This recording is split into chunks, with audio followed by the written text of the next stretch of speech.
Shoutout mga buddy, dito na naman tayo sa short video na naman tayo rito. At bago tayo umuwi ng Pilipinas, gusto ko ipa-change yung aking sasakyan. Yan, sasakyan ko. At total may isang taon na rin naman, pero kung sa takbong titingnan sa kilometer, malayo pa yung kanyang itatakbo. Pero mas maganda na yun bago tayo umuwi.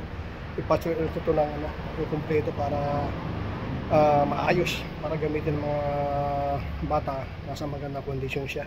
Kaya dito tayo pumunta sa shop ng Kumho, kung saan ang nagmamalis dito may-ari Pilipino. Kaya siyempre itulungan natin yung mga kababayan at mga Pilipino na nagbi-business dito sa ating mga bansa.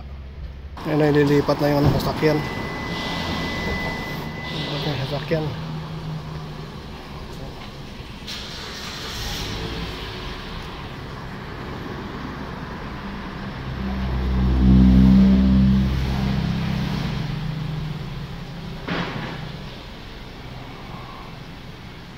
Yan, dito pala siya ipopwesto. Dito sila change oil. Kaya sa mga gusto na rin na magpapalit ng gulong dyan, ayan, pumunta na rin kayo rito sa Kumho Tire. Ayan, Kumho Tire. Ayan, marami naman silang gulong dito. Depende kung gusto nyo rin mag-request ng mas kilalang gulong. Ayan, pwede kayo mag-request. Total Pilipino rin naman dito. Ayan, tulungan natin lagi ating mga kababayan. Ito yung makina ng sasakyan ko, 16 valve na BBTI. Ang linis, di ba? Ang linis pa ng kanyang makina. Ayan na nga, inangat na nila. Nakaangat na siya ngayon. Kaya kitang-kita na yung ilalim niya. Kita na ilalim mo.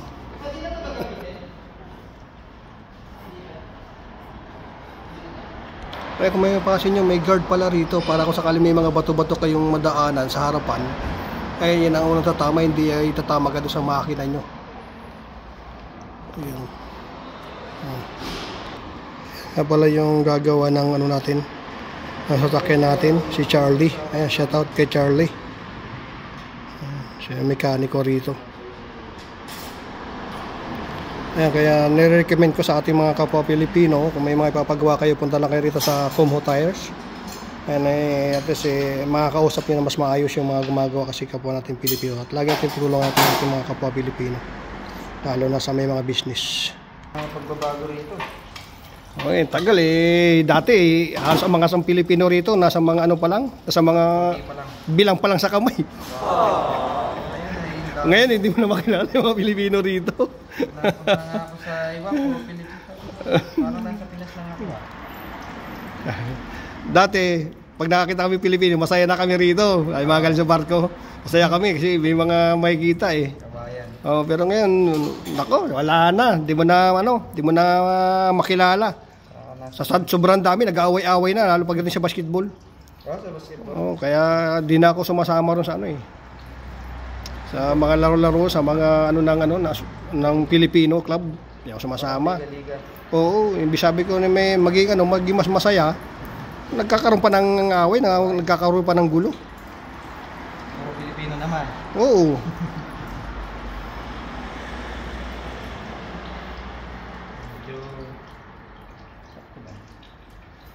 Kasi di ko pinapaabot yung kilometer niya. Ang lang yung taon lang. Taon-taon ko talaga siya pinapa-change oil.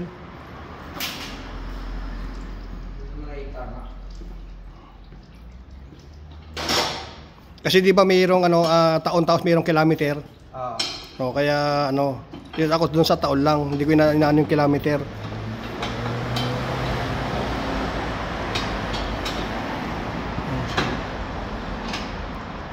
Yung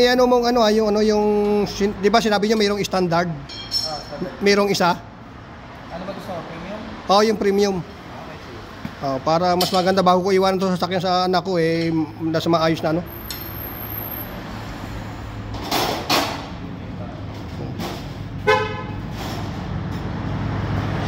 Ayan nga, sabi nga ng mekaniko rito, mas maganda raw kung talagang taon-taon na pinapalitan natin yung ating oil kaysa yung sunod natin kilometer.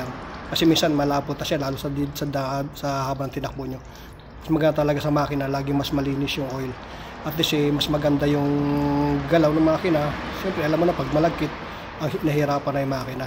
Kaya, ayan, payo ko lang din naman sa inyo, lalo sa mayroon naman mga pangkatos dyan. Lagi yung palitan ng mga oil nyo ng taon-taon. Huwag nyo sanayin na naglalagay lang kayo pag medyo mababa na yung oil nyo. Magtatap lang kayo para madagdagan.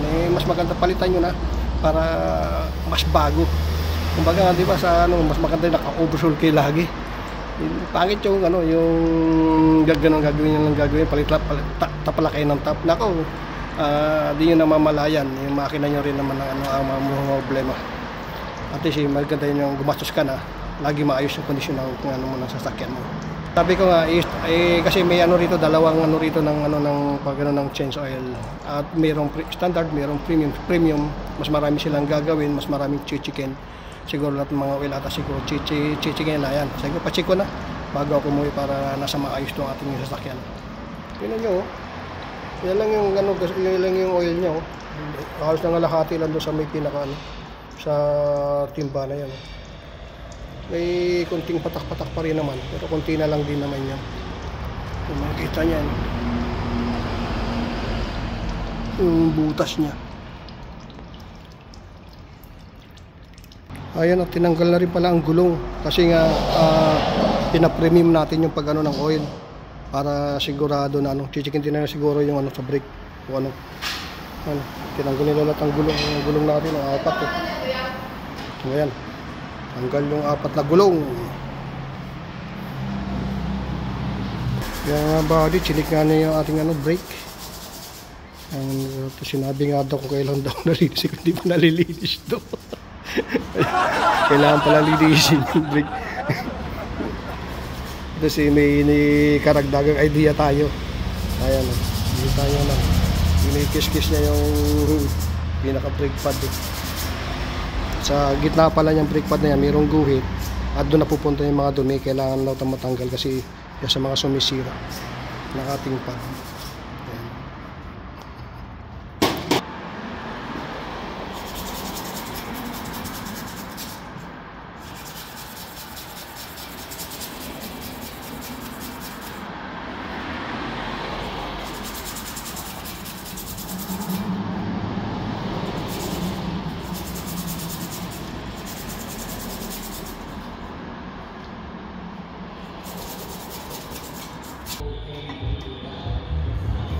Ganun pala yun.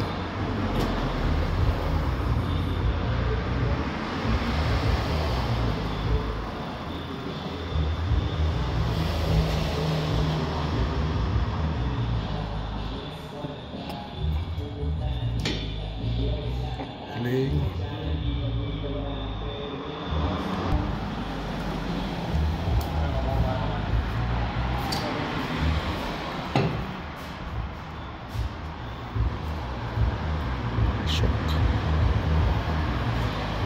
Yan, dito naman tayo sa likod na gulong.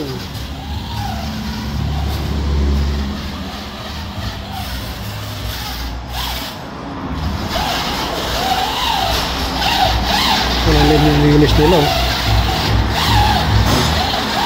Puro alikabok. Tsaka yung metal.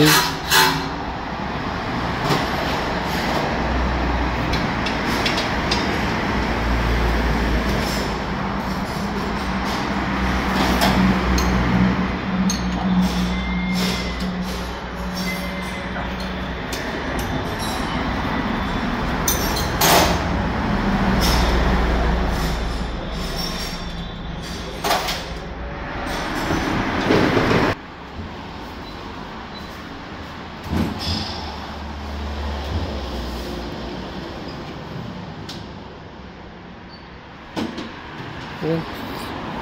Alam ko nang gagawin sa gulong.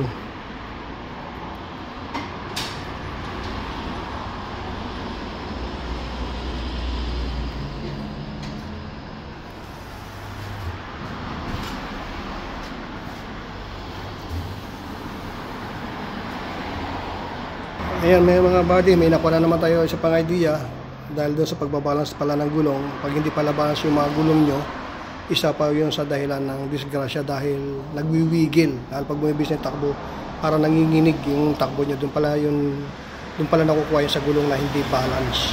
Guys, ayan, dagdag kaalaman ulit para sa atin. Ayan, binabalik na yung mga gulong. Nawagan ko yun. Ha? One-call. Ako ka ba na? Oo. Duman dito eh. Pusi-pusi na siya.